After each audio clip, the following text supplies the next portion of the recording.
Hello guys, welcome to my channel. Ngayon naman po, parts of research appendices. After doing our chapter 1 to 5, we have now the parts of research appendices. Yung nilalagay sa bandang hulihan ng research natin. So, this is in qualitative research, phenomenology. Appendix A, phenomenological study interview protocol. Nandiyan na yung letter for the participants. Ayan. And then, nandun na rin yung protocol, yung mga policy, okay, or mga policies. And then, we have the research questions. Hindi ko na nilagay lahat ng research questions dito.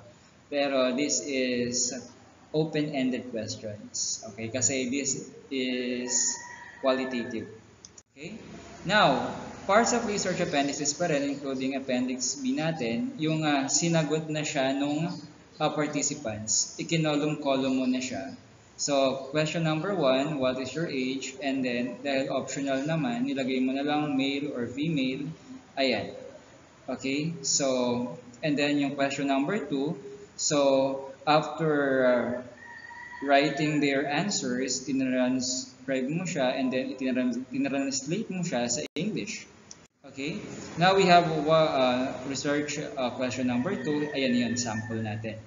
Okay, wala na siya sa chapter 4 kasi yung mga inilalagay sa chapter 4 are those significant answers na and then yung mga theme clusters. Pero nasa appendices yung pinanggalingan nun. Okay?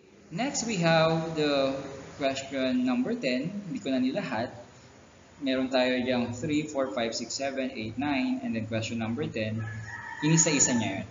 So, may mga significant answers siya. Inilagay niya yun sa chapter 4. Okay?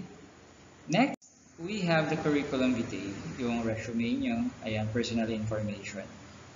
And then, we have the bibliography or references, yung mga pinanggalingan especially sa RRL natin, naka-APA format, depende kung Chicago or MLA ang standard natin, academic standard natin sa research study natin.